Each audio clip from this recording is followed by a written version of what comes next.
ప్రేమ యేసయ్య ప్రేమ, ప్రేమ యేసయ్య ప్రేమ, ప్రేమ యేసయ్య ప్రేమ.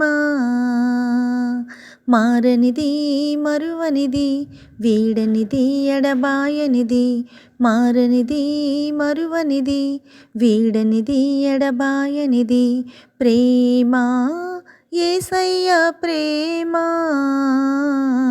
ప్రేమ యేసయ్య ప్రేమ, ప్రేమ యేసయ్య ప్రేమ, ప్రేమ యేసయ్య ప్రేమ. క్రీస్తునందు ప్రియులైన సహోదరి సహోదరులకు ప్రభుని యేసుక్రీస్తు వారి దివ్యనామమున శుభాలు. నూతన జీవిత అనుదిన దైవ ధ్యానము. మన రక్షణనికి అయ్యే ఖర్చు. ఫిలిప్పీలకు రాసిన పత్రిక 2వ అధ్యాయము 5 నుండి 8 వచనాలు. క్రీస్తు యేసునకు కలిగిన ఈ మనస్సు మీరును కలిగి ఉండుడి. ఆయన దేవుని స్వరూపం కలిగిన వాడై ఉండి దేవునితో సమానముగా ఉండుట విడిచిపెట్టకూడని భాగ్యమని ఎంచుకొనలేదు, కానీ మనుషుల పోలికగా పుట్టి దాసుని స్వరూపమును ధరించుకొని తన్ను తానే రిక్తునిగా చేసుకొనెను. మరియు ఆయన ఆకారమందు మనుష్యుడిగా కనబడి మరణము పొందినంతగా, అనగా శిలువ మరణము పొందినంతగా విధేయత చూపినవాడై తన్ను తగ్గించుకొనెను. వస్తువుల ధర ఏమిటో మర్చిపోవటము సులభము. పాపం విషయంలో ఇది ప్రత్యేకంగా వర్తిస్తుంది. బైబిల్ మనకు చెప్తుంది, మన కొరకు యేసు శ్రమ పడ్డాడు, శారీరక నొప్పి. మన రక్షకుడు వెక్కిరించబడ్డాడు, కొట్టబడ్డాడు మరియు అవమానించబడ్డాడు. అతను బలహీనమైన స్థితిలో అతను తన మరణం యొక్క సాధనము సిలువను తన భుజాలపై మోయవలసి వచ్చింది. అతను దానికి వ్రేలాడదీయబడ్డాడు మరియు చనిపోవటానికి పైకి లేపబడ్డాడు.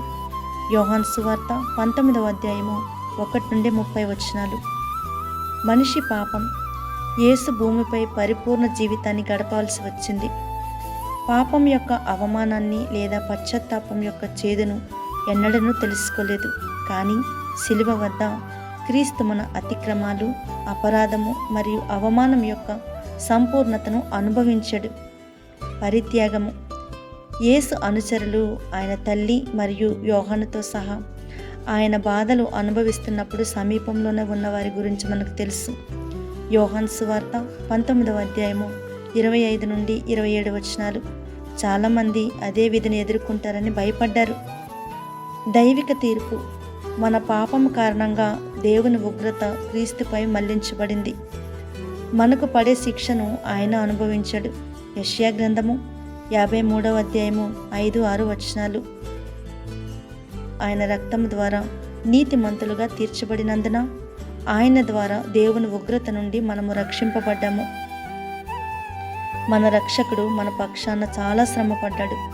మనకు దేవుని కుటుంబంలో భాగమయ్యే అవకాశాన్ని కల్పించడానికి తన రక్తాన్ని చిందించాడు.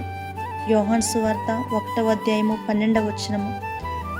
తన్ను ఎందరు అంగీకరించరో వారందరికీ, అనగా తన నామమందు విశ్వాసం ఉంచు వారికి దేవుని పిల్లలగుటకు ఆయన అధికారము అనుగ్రహించెను. అతని త్యాగము మరియు ప్రేమ కోసము మీరు ఎంత కృతజ్ఞతతో ఉన్నారో చెప్పటానికి ఈరోజు కొంత సమయాన్ని కేటాయించండి. దేవుడు మిమ్మల్ని దీవించునుగాక. ఆమేన్.